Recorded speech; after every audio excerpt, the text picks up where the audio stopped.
Le maître mot, ce qu'il faudra retenir, c'est que prendre en charge un patient insuffisant cardiaque en ville, c'est un travail d'équipe et cette équipe est vraiment au service du patient. Un petit retour sur l'histoire d'un patient insuffisant cardiaque. Au début de la maladie, vous avez donc un essoufflement, un œdème des jambes. La première partie de la prise en charge consiste soit en ville, soit à l'hôpital, d'éliminer la rétention d'eau, essayer de comprendre pourquoi votre cœur a du mal à pomper, mettre en place des médicaments pour stabiliser les choses. Et une fois que cette première étape est faite, vous n'avez plus de rétention d'eau et vous rentrez à la maison. L'intérêt du suivi en ville, ça va être de faire en sorte qu'il n'y a pas de récidive, puisque si vous n'avez pas de suivi adapté, il y a un risque donc de récidive d'eau avec récidive des symptômes. Et donc, c'est l'objectif de votre équipe en ville. Idéalement, l'équipe se constitue donc d'un cardiologue, de votre médecin généraliste, d'un kinésithérapeute, d'un pharmacien, d'un diététicien, d'infirmières libéraux et d'infirmières d'éducation à votre service. En pratique, le cardiologue sera là pour adapter vos traitements, surveiller la fonction cardiaque, mettre en place ce qu'on appelle une télésurveillance, je vais vous en parler juste après. Votre médecin généraliste sera là pour surveiller la bonne tolérance des traitements, renouveler les médicaments, essayer aussi de coordonner les acteurs. Votre pharmacien sera là pour vous délivrer les traitements, il sera à votre service si vous avez des questions.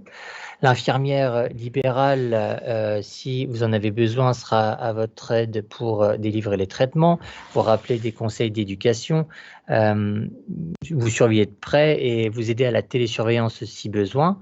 Vous pouvez faire appel à un diététicien qui va vous rappeler donc les principes diététiques de l'insuffisance cardiaque. Vous pouvez également faire appel à un kinésithérapeute ou un éducateur sportif pour poursuivre le réentraînement à l'effort qui a été abordé auparavant. Et enfin, il y a ce qu'on appelle des infirmières asalées ou des infirmières de pratique avancée qui sont des infirmières qui sont vraiment là pour vous donner des conseils et qui sont là pour coordonner votre parcours.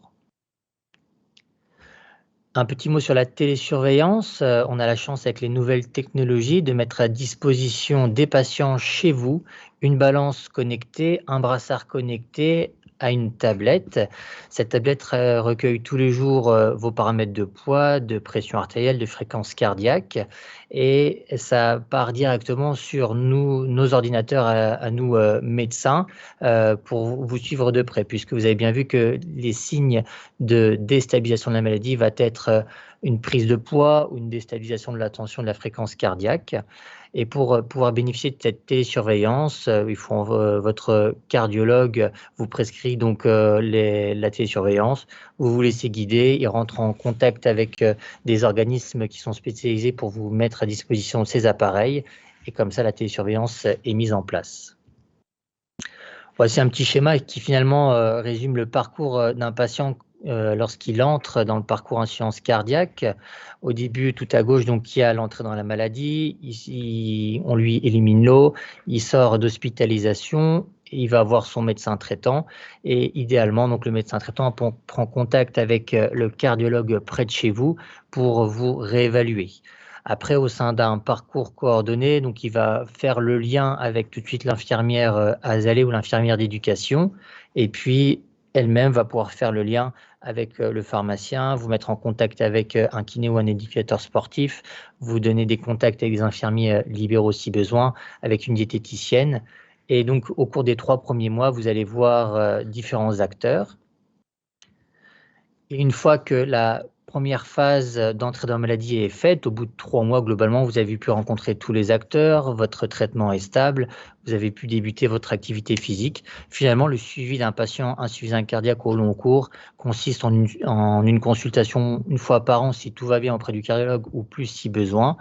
Idéalement, au sein de votre territoire, la mise en place d'ateliers de groupe ou de journées de sensibilisation comme aujourd'hui. Et puis donc, vous pouvez continuer au long cours votre rééducation à l'effort avec des programmes supportés par la sécurité sociale comme le programme Prescrimove. Et puis donc, vous verrez votre médecin traitant régulièrement pour les 3 mois pour le renouvellement des médicaments. idéalement, il faut que tous les acteurs puissent se coordonner et donc l'État français essaye donc de pousser les médecins, les professionnels de santé à se coordonner. On nous a demandé de créer des CPTS, des communautés professionnelles territoriales de santé, qui fait que pour nous, professionnels de santé qui sommes près de chez vous, ça nous permet de mieux nous connaître, d'échanger plus facilement de façon sécurisée et ainsi vous proposer une prise en charge idéale. Merci beaucoup. Merci Jordan. Je tiens à préciser que la télésurveillance ne vous coûtera rien. C'est pris en charge complètement par la sécurité sociale. De même que l'activité physique, même après la réadaptation cardiaque, peut être aussi prise en charge. Vous savez que maintenant on appelle ça le sport sur ordonnance. Et donc votre pathologie justifie tout à fait ça. Et avec un peu de motivation et d'organisation, ça ne vous coûtera rien. Il existe aussi donc les clubs Cœur et Santé. Vous pouvez chercher sur Google quel est le club Cœur et Santé le plus proche de vous. Ça, ce sont des associations où il y a des activités physiques spécifiques pour des patients qui ont des soucis cardiaques. Donc, vous pourrez pratiquer de l'activité physique en toute sécurité avec la coordination d'un cardiologue. Voilà, donc pas mal de moyens à votre disposition sont possibles. Donc, Jordan, tu as parlé de la prise en charge multidisciplinaire par plusieurs types de professions. Et maintenant, je vais donner la parole à Céline Petitjean, qui est infirmière en pratique avancée donc, dans mon hôpital au CHR Metz-Thionville. C'est une nouvelle profession qui existe depuis quelques années. Ce sont des infirmières qui ont fait 2 ans de formation supplémentaire à la faculté, qui ont un niveau master, pour se spécialiser dans le suivi des pathologies chroniques et en particulier, dans le cas de Céline, dans l'insuffisance cardiaque et qui vont travailler aux côtés des médecins et de toutes les autres professions pour vous aider dans votre pathologie.